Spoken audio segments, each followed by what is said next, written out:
Welcome to Beyond Kalidasia, the television show that takes you behind the scenes of the space combat miniatures game Legends of Kalidasia. I'm Jason, the creator of the game.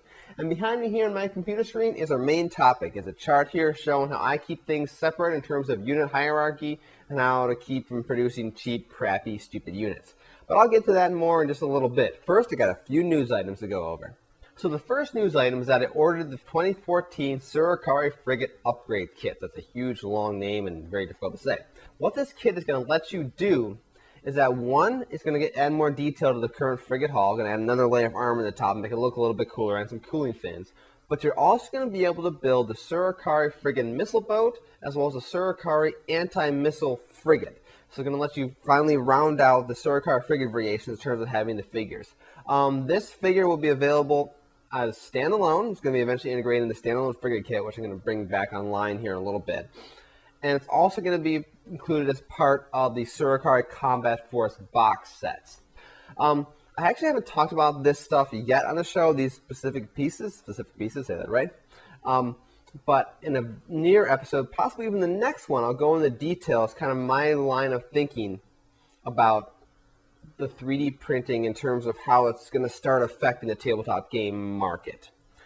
I talked a little bit before about why I chose 3D printing over traditional miniatures. Now I'm going to talk about how it's going to affect the market, and also, as you as consumers, what you can expect in terms of how to interact with companies selling 3D prints. But more about that in a future episode. Now, item number 2 is I finally got around to updating the campaign page for the Baron Sekar campaign. Of course, this is the worldwide campaign that I'm currently running for Legends of Kalidasia, and worldwide as well. While it's technically true, everything's been in Michigan so far. Yes, everything's been in Michigan. Alright, so it's basically a local Michigan campaign, I'll be honest with you. But regardless, it's helping tell the story of the encounter of Baron Sekar, which is where the Aragul and Koithgard are kind of negotiating a peace treaty, and the Surikari show up to mess things up. But right now, in terms of the campaign, the Aragul-Koithgard Alliance have won all 3 scenarios with a fairly substantial lead, which means we only got a few battles left that'll probably be wrapped up early in here in 2014 to finish the story. And yes, by how these battles are shaping out, it's going to affect the overall story of the Kalidasia universe. And finally, the last thing I've released is the Reflection Space Nebula map. These are basically upgraded on what I've been doing before in the space combat maps. The felt maps still have the million-star look, what I call the million-star look, because it looks like there's millions of stars. It actually looks like you're fighting in space and not in space as seen from the city of Detroit. But the big change, though, is the nebulas. Instead of being shades of white, they're just actually not even shades of white, instead of just being just white, they're now shades of blue. I got some really nice professional blue spray paint. I got several colors of it. I kind of blend them together and they look awesome, iridescent and kind of creepy. I love them. They're so much more beautiful than what I've done in the past. So these are for sale right now. A 4x6 mat, only $50, and a 3x3 mat is $25. You can find those on our products page.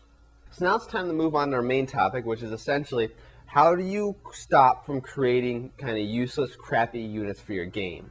Now, if we jump back about 10 years ago, yeah, actually it's been about 10 years now. That's kind of the peak of the collectible miniatures craze, where you bought all those miniatures in random boosters, you had no idea what you're going to get, and oftentimes you got what we called booster fill.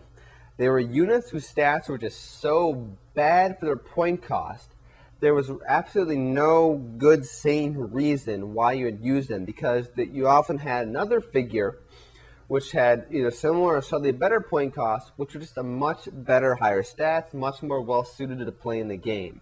And that's what we call them booster fill. They're these useless things that literally companies must have manufactured for the sole purpose to stick in the boosters to fill space. So I could just rant about them forever because they're so annoying. And eventually the reason I stopped buying boosters for these games and ended up hunting on eBay and other websites to buy singles.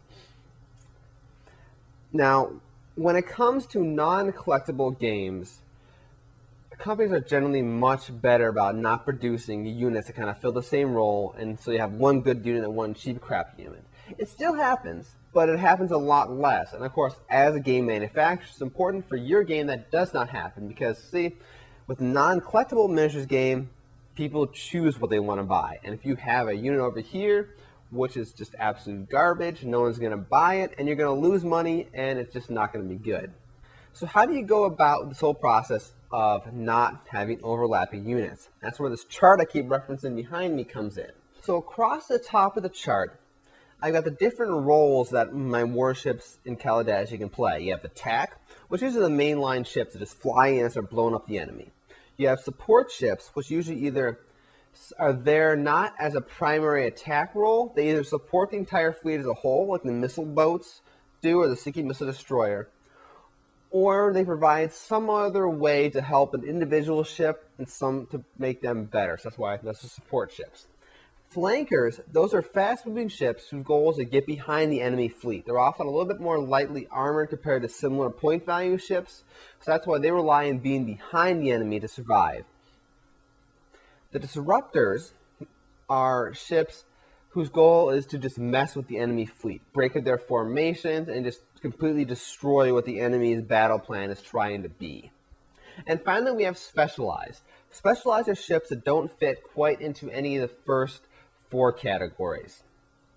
So of course you see here the anti-missile frigate, and down here in the Iragul Empire you have the anti-aircraft frigate. They're kind of specialized roles to do things. These ships are very specialized, do one thing really well. Now going down the very left-hand side of this chart, you're going to see the different weight classes of warships. You have a light warship, you have the light, medium, and heavy. Now light warships, of course, would be the light warships, the Pulsar and the Saber. The light class would generally be the frigates. Medium is going to be the destroyers, similar point values around there. And then the heavy is going to be like the battle cruisers. And of course, as I add things like battleships and heavy cruisers and stuff, new categories would be created. Now then, how I use this chart, of course, is I choose a particular role at the top, and I find a weight class. And where they intersect, I don't want too many units in that intersection, because obviously if I have a whole bunch of units there, what's going to happen is 1 or 2 of those units is going to be a lot better than the other ones, and I'm going to end up with good units in that kind of intersection between the role and the weight class, and I'm going to have bad units. And what you're going to notice up here, though, is, hey, wait a minute, you have 2 columns for each role. I have attack 1, attack 2, support 1, support 2, and so on. And this is done intentionally, because I believe with the current weapon loadout I have with Legends of Kalidasia, as I add more weapon loadouts, and by weapon loadouts I mean more weapon types, it will be possible to have two warships in the same role, but because their weapon loadouts are so different, they're going to be able to perform different than each other, so they're not really going to kind of step in each other's toes. Now, in a good example down here in the Iragul Empire, in terms of how you have different weapon loadouts, you've got the primary frigate, which is also called the Hammerhead frigate, if anyone's ever curious, like somebody say Hammerhead. And I have the Tiger Shark frigate. Of course, the frigate prime has some guns and missiles, and also where the Tiger Shark has the big, hefty fire torpedo.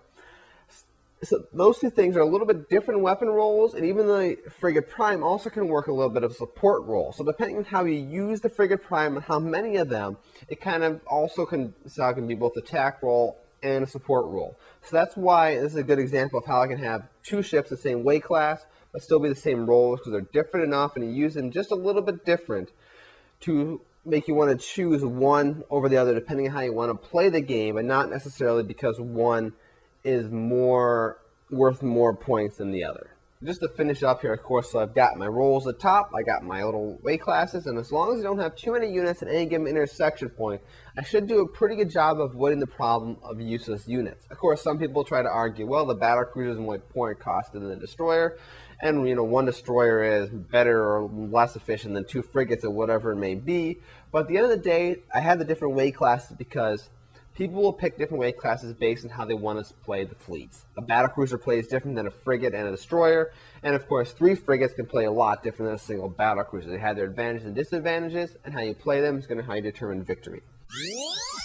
Well, there you go. That's my system for how I kind of keep from creating crappy, useless units. It's worked pretty good so far. Hopefully it continues to work into the future.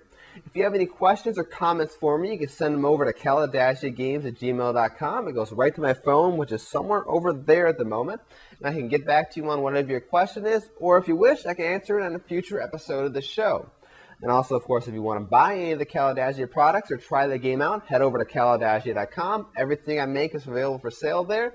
And you can also download a free trial kit to kind of try the game out and see what you think of it.